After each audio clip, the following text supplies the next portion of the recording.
बिस्मिल्लाहिर्रहमानिर्रहीम। अस्सलाम वालेकुम नादरीन, आप यूट्यूब चैनल देख रहे हैं, मैं इमरान खान। नादरीन, एक खबर छपी है फाइनेंशियल टाइम्स में, और ये फाइनेंशियल टाइम्स जो है वो कोई आम अखबार तो है नहीं, ये बैनुल-अक़वामी सतह का एक मंजा हुआ अखबार है, और इसके अंदर खबरें जो हैं वो बड़ी ठीक ठाक छानबीन के बाद छपती हैं। तो एक इन्होंने, क्योंकि दुनिया की सबसे बड़ी स्टोरी है कि इस वक्त ईरान और अमेरिका के बीच में जंगबंदी हो रही है, और स्विट्जरलैंड के अंदर इस मुआहदे के ऊपर दस्तखत होने जा रहे हैं।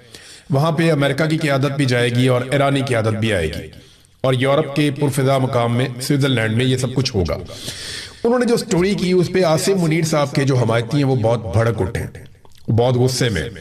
फाइनेंशियल टाइम्स की स्टोरी क्या है, यहां मैंने उसका पूरा ट्रांसलेशन निकाल के अपने सामने रखा है, और ये स्टोरी एक्चुअली एक्सपोज कर रही है कि पाकिस्तान के पास वो सलाहियत नहीं थी मुज़ाकरात करवाने की, या पाकिस्तान वो नताइज हासिल नहीं कर सका मुज़ाकरात में जो अमेरिकन चाहते थे, और फिर कतरियों को सामने आना पड़ा।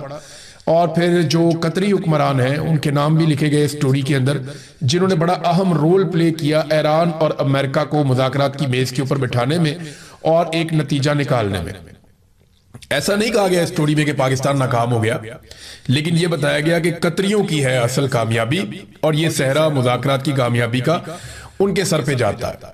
अब पाकिस्तान के अंदर आपको देखा, जमीन आसमान के कलाबे मिला रहे हैं लोग। यहां पे फैसल वाडा का स्टेटमेंट आता है, वो बड़ा इंटरेस्टिंग स्टेटमेंट है, मैं आपके सामने जरूर रखना चाहूंगा। फैसल वाडा ने कहा कि फील्ड मार्शल आसिम मुनीर ने मुआहदे का मुसव्वदा तैयार करके टाइप भी खुद अपने हाथ से किया। यानी यहां पे इस तरीके से गेम उठाई जा रही है, लगातार जूते पॉलिश हो रहे हैं कि आसिम मुनीर ने दुनिया को जंग से बचा लिया और आसिम मुनीर ने ये मुज़ाकरात करवाए। लेकिन फाइनेंशियल टाइम्स की स्टोरी कुछ और कह रही है। अब दुनिया भर के जो जरीदे हैं, अखबारात हैं, वहां इसके ऊपर तबसरा किया जा रहा है, और बहुत बड़े बड़े लोग, बड़े तगड़े लोग जो है वो इसके ऊपर अपना मौक़िफ़ भी दे रहे हैं। स्टोरी क्या है पहले आप वो देख लीजिए, आपको समझ आ जाएगी। स्टोरी ये कहती है कि जी अमेरिका और ईरान के दरमियान हतमी मुआहदा कतर ने करवाया है या पाकिस्तान ने करवाया है। इस पे फाइनेंशियल टाइम्स की एक बड़ी स्टोरी है। मुआहदा कैसे तय पाया, ये है जी मेन चीज, और इसके अंदर उन्होंने पूरी स्टोरी में लिखा कि कितने उतार चढ़ाव आए। कई मरतबा मुआहदा बिल्कुल करीब पहुंच जाता था और फिर एकदम लड़ाई हो जाती थी। शुरू में पाकिस्तान इसके बीच में आया और पाकिस्तान ने एक सालिस के तौर पे काम किया, जबकि कतरी, मिस्री और तुर्की जो है वो पाकिस्तान की मदद कर रहे थे। लेकिन पाकिस्तान मतलूबा नताइज हासिल करने में कामयाब नहीं हो सका।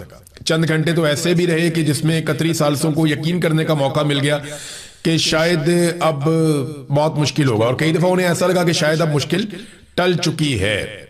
फिर बहुत सारी स्टोरी के अंदर उतार चढ़ाव बताए गए कि जैसे ही मुज़ाकरात होते थे और चीजें करीब आती थी, वैसे ही दोबारा से अमेरिका या इसराइल फिर से अटैक कर देते थे, कभी ईरान जवाबी अटैक करता था। तो जो सबसे बड़ी रुकावट थी दोनों के बीच में, कोई मुआहदा नहीं हो पा रहा था, वो कतरियों को समझ आई मई के मिड में, क्योंकि यानी मई तक तो पाकिस्तान कोशिश कर रहा था। देखिए फरवरी में ये जंग शुरू होती है, 28 फरवरी को, मार्च और अप्रैल लगभग जंग के अंदर गुजर जाते हैं। फिर पाकिस्तान के वजीर आज़म को बीच में डाला जाता है कि आप जंगबंदी का कहें ताकि जंगबंदी हो जाए। फिर पाकिस्तान का वजीर आज़म जंगबंदी के लिए कहता है, और अगले चंद दिन पाकिस्तान ने कोशिश भी की, बड़ा जोर लगाया, लेकिन ईरानियों को पाकिस्तानी कायल नहीं कर पाए कि अमेरिकन क्या चाह रहे हैं। अच्छा, इस खबर के अंदर यह बताया गया है कि, या तासुर दिया गया है कि field marshal Asim Munir America की तरफ से मुज़ाकरात कर रहे थे, वो ईरानियों की तरफ से मुज़ाकरात नहीं कर रहे थे, वो अमेरिका की जानिब से वेल ब्रीफ्ड थे। यानी अमेरिकन ने उनको बताया हुआ था कि उन्हें क्या चाहिए ईरानियों से, और वो उसी के लिए कोशिश कर रहे थे। लेकिन मई के वस्त में सूरत हाल बहुत ज्यादा खराब हो गई। फिर जनाब अमेरिकन ने कतरियों को आगे किया, और कतरियों का इसमें बहुत तजर्बा है। कतरियों ने पूरी दुनिया के अंदर ये तालिबान का अमेरिका का डील वो भी उन्होंने करवाया था। उससे पहले और बहुत सारे जो मीडिएशन के मामला आते हैं दुनिया में, कतरी बहुत अहम और तजर्बाकार है इस काम में। उनके नाम भी हैं, मैं आपको भी बताता हूं। तो प्रॉब्लम यह हो रहा था कि डोनाल्ड ट्रंप को बहुत जल्दी थी मुआहदा करने में।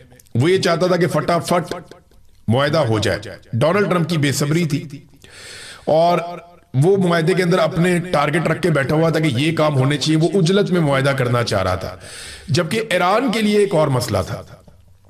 उनके लिए मसला यह था कि वो इस मुआहदे को ईरानी निजाम में जायज और दुरुस्त तरीके से देखा जाए, ऐसा बनाए कि ईरानियों को लगे कि वो लड़ाई हारे नहीं है, और ये मुआहदा उन्हें जायज लगे, और ऐसा ना लगे कि कहीं उन्होंने हथियार डाल दिए। ईरानियों के लिए ये मसला था। दूसरा, ईरानियों के बारे में लिखा गया इस आर्टिकल में कि वो एक एक लफ्ज को गौर से पढ़ते हैं और अल्फाज को तब्दील भी करवाते हैं। वो बड़े शानदार, बड़े धीमे लहजे के और बड़े तरीके से चलने वाले, बड़े समझदार किस्म के मुज़ाकरातकार हैं। तो ईरानियों की तारीफ की गई इस आर्टिकल में, और ये खबर आती है कतरियों की जानिब से जो इस मुज़ाकरात का हिस्सा थे, या सोर्सेज जो इसके अंदर शामिल थे ईरान में, कतर में, पाकिस्तान में या अमेरिका में। उन सोर्सेज से फाइनेंशियल टाइम ने ये पूरी स्टोरी निकाल कर दी है। तो मैं आपको कह रहा था कि सियासतदानों को बदनाम करने का सिलसिला जारी है।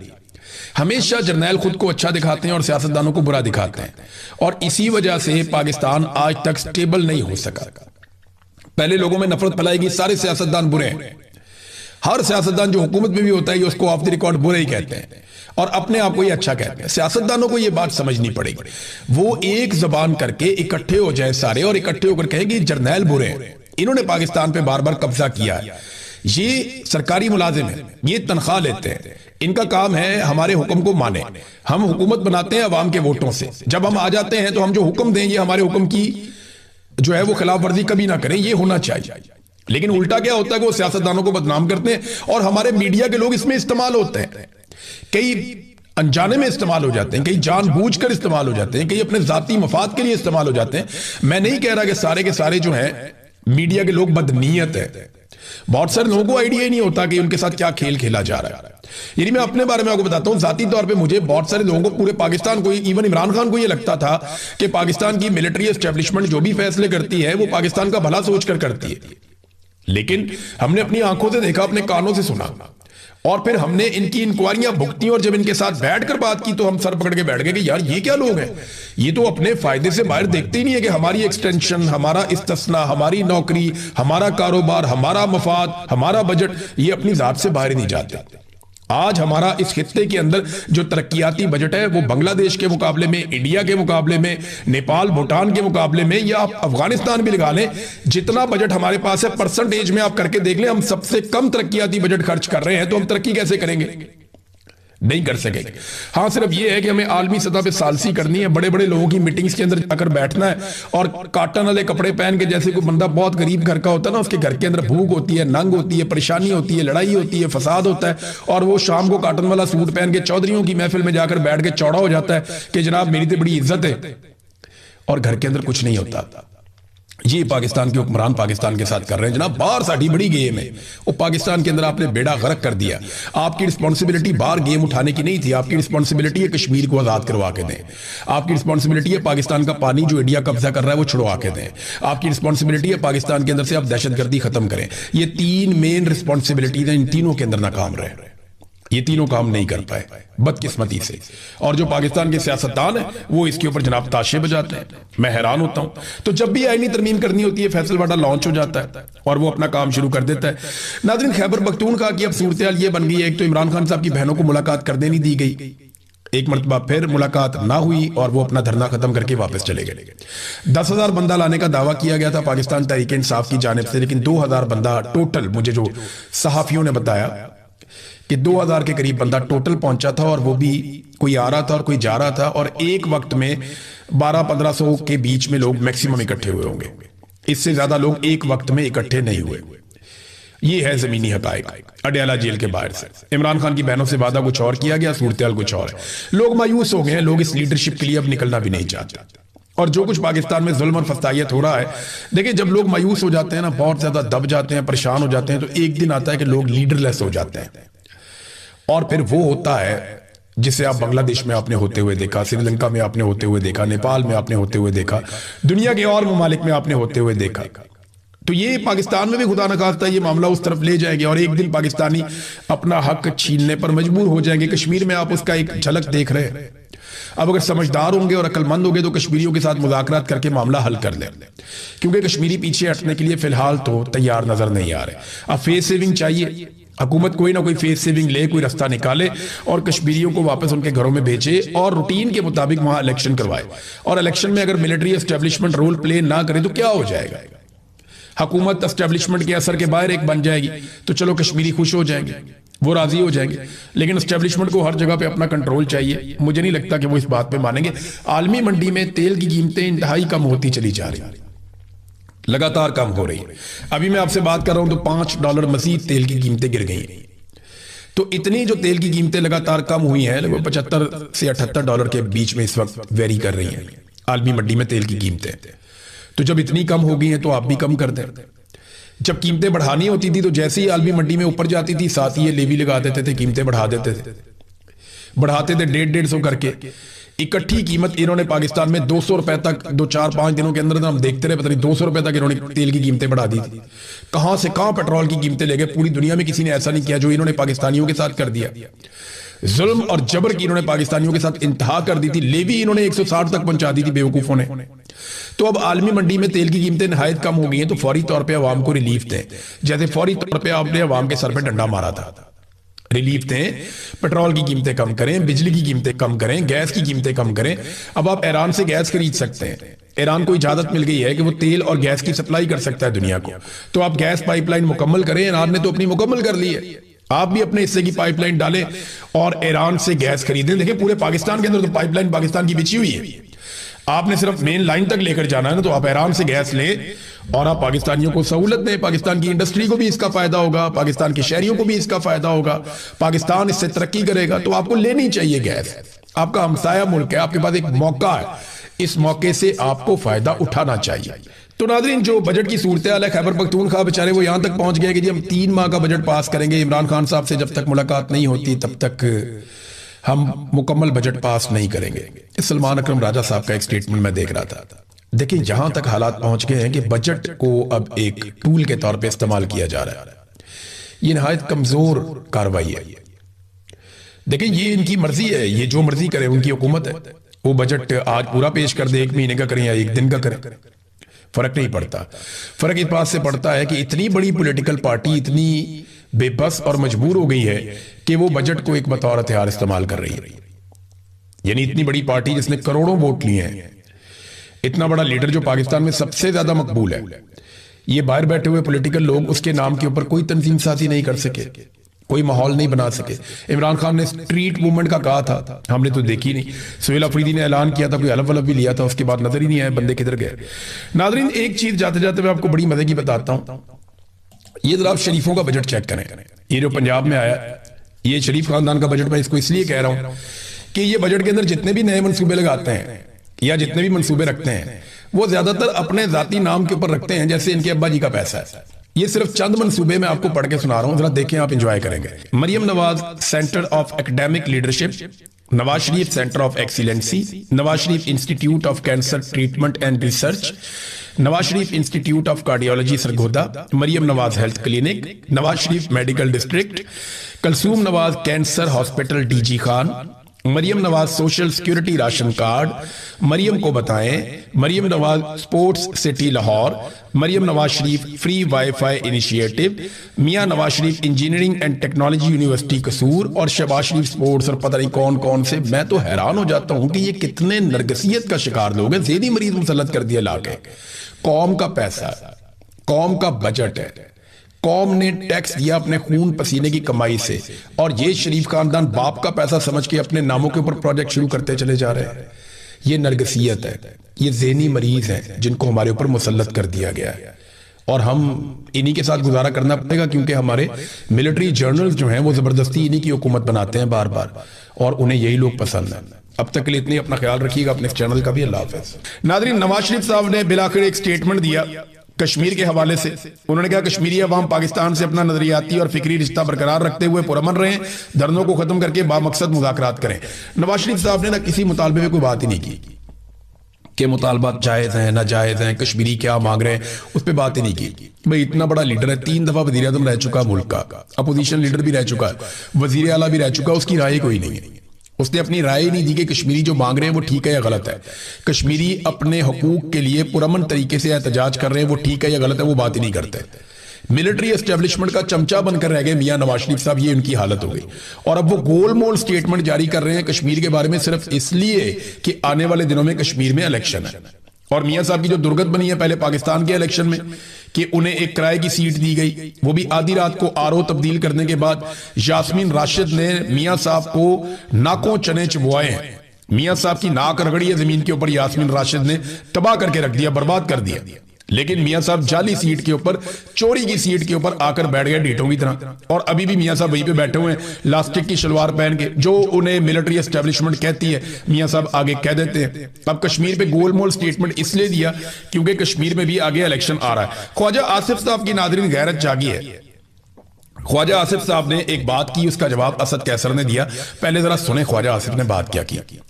ख्वाजा आसिफ ने कहा कि हम असद कैसर के घर आईएसआई अफसरान की मौजूदगी में बिल्स की नोक पलक दुरुस्त करते थे। ये ऐसा कहा जैसे ये रोज करते थे, लेकिन वहां पे जो असद कैसर है उसने ये कहा कि आईएसआई अफसरान एफएटीएफ बिल पर अपनी इनपुट दे रहे थे, ये हुआ था मेरे घर पे।